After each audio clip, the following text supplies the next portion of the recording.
जय श्री राम। धन, वैभव, सुख, संपन्नता के कारक ग्रह शुक्र देव का राशि परिवर्तन होने जा रहा है।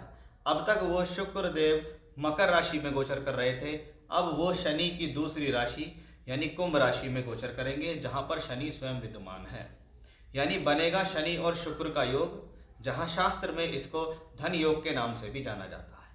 7 मार्च से लेकर 31 मार्च तक शुक्र ग्रह का गोचर जब शनि की राशि में रहेगा, जो कि उनकी मित्र की राशि है, क्योंकि शनि और शुक्र दोनों आपस में मित्र हैं और शनिदेव शुक्राचार्य को अपना आचार्य भी मानते हैं।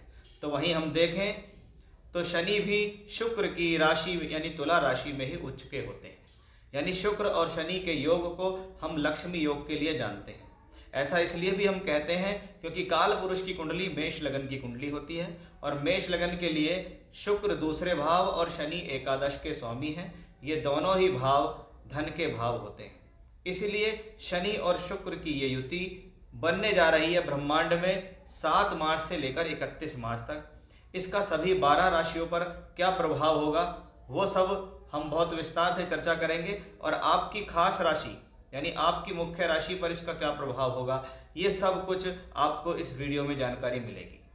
देखिए, जिन लोगों पर शनि या शुक्र से संबंधित दशाएं चल रही हैं, महादशा, अंतर या प्रत्यंतर, उन पर इसका खास प्रभाव होगा। अगर आपका जन्म धनिष्ठा, शतभिषा या पूर्वी भाद्रपद नक्षत्र में हुआ है, या आपको एक ऐसे ग्रह की महादशा चल रही है वो धनिष्ठा, शतभिषा या पूर्व भाद्रपद नक्षत्र में है, तो भी आपके ऊपर इसका प्रभाव अन्य राशियों के मुकाबले ज़्यादा होगा। या आपका जन्म इन नक्षत्रों में हुआ है तो होगा।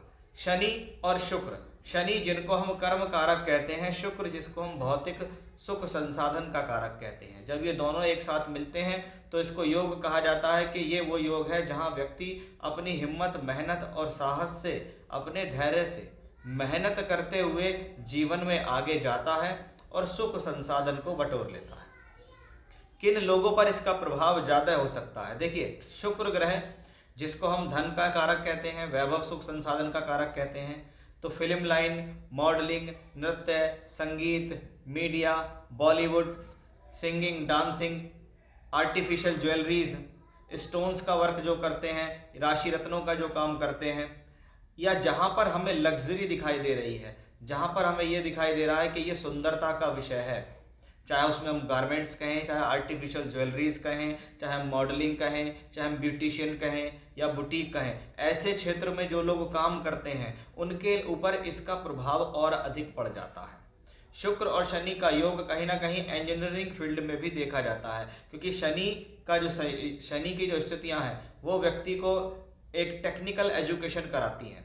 तो वहीं शुक्र ग्रह आईटी कंपनी वाले जो आईटी इंजीनियरिंग करते हैं, सीएस करते हैं, या जैसे आपका इलेक्ट्रॉनिक्स इंजीनियरिंग हो गई, उन क्षेत्रों के लिए भी इसको शुक्र और शनि के इस संयोग को अच्छा माना जाता है। तो अब हम जानते हैं कि शुक्र जब शनि की राशि कुंभ राशि में जाएंगे तो उनका किन किन लोगों पर प्रभाव पड़ेगा वो तो मैंने बता ही दिया कि भी अगर आपके ऊपर ये प्रभाव हैं जो अभी मैंने बताए हैं, तो और राशियों के मुकाबले आप पर ज़्यादा प्रभाव पड़ने वाला है। अब हम इसको विस्तार से आपकी राशि में हम चर्चा करेंगे कि ये जो शुक्र शनि की स्थितियां अब युति बनेंगी, इसका आपके जीवन में कहाँ कहाँ प्रभाव पड़ेगा। जरूरी नहीं हम इसमें सारी ही चीज़ों को कवर करेंगे, हम यहाँ उन चीज़ों को कवर करेंगे जिन पर शुक्र रिजल्ट देने वाले हैं। अब कुछ लोग कमेंट करके कहते हैं कि जी आपने शादी के बारे में नहीं बताया। भाई, जब उसका शादी से कोई लेना देना नहीं है तो हम ज़बरदस्ती क्यों बताएं?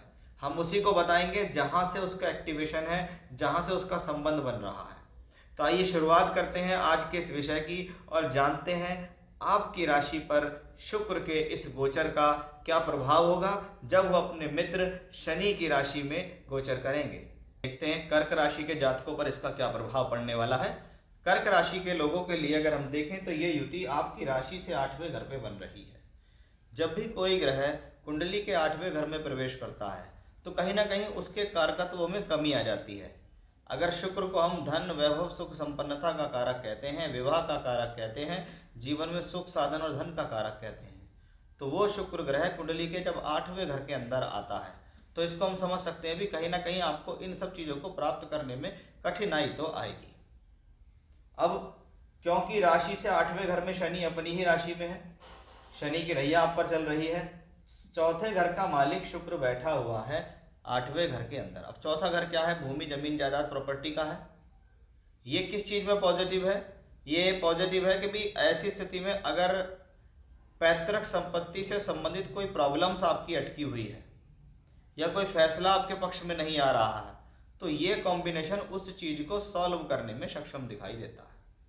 क्योंकि चौथे घर का मालिक 8वें घर में गया हुआ है शुक्र, इसलिए इस दौरान थोड़ा सा पारिवारिक स्थितियों का ध्यान रखें, क्योंकि चौथा घर घर परिवार का और सुख का है।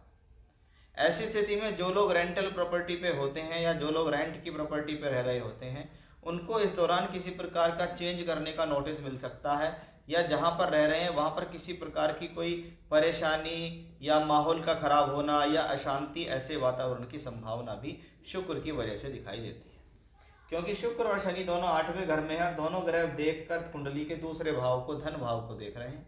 इसका मतलब किसी न किसी साधन से आप अपने जीवन में धन के आगमन तो बनाएंगे ही बनाएंगे।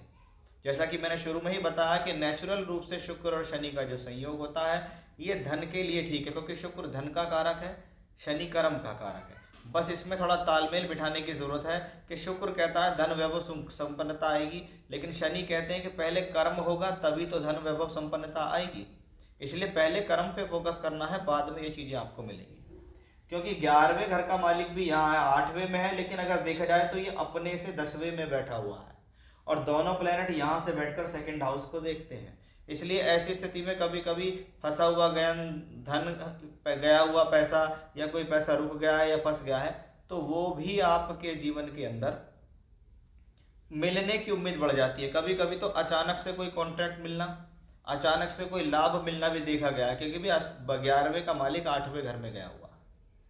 इसलिए ये एक कॉम्बिनेशन है। 11वें घर को भी हम त्रिषडाय भावों में गिनते हैं, 3, 6, 11 में। इसलिए 11वें घर को भी हम अशुभ भाव की ही संज्ञा में लेते हैं, क्योंकि ये 3, 6, 11 है, तो ये छठे से छठा भी 11वां ही होता है। उसका मालिक अगर 8th हाउस में आता है तो उसको कोई इतनी बड़ी प्रॉब्लम नहीं होती है, वो उस भाव में सर्वाइव करने के लिए तैयार है। क्योंकि अशुभ ग्रह अगर अशुभ भावों में पहुंचते हैं तो उनको फल देने की क्षमता बढ़ती है, कम नहीं होती। इसलिए शुक्र शनि का संयोग, शुक्र आपके लिए हेल्पफुल है।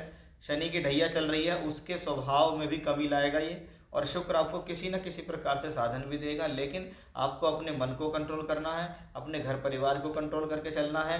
परिवार के अंदर अशांति ना हो, या आपके कार्य क्षेत्र में होने वाली अशांति के कारण आप परिवार के लोगों पर उसका गुस्सा ना उतारें। इस बात का भी आपको विशेष तौर से इस गोचर के दौरान ध्यान रखना होगा। तो ये था कर्क राशि के जातकों के लिए शुक्र का राशि परिवर्तन जो हो रहा है वो अभी 7 तारीख से 31 तारीख तक आपको क्या दे सकता है। जय श्री राम।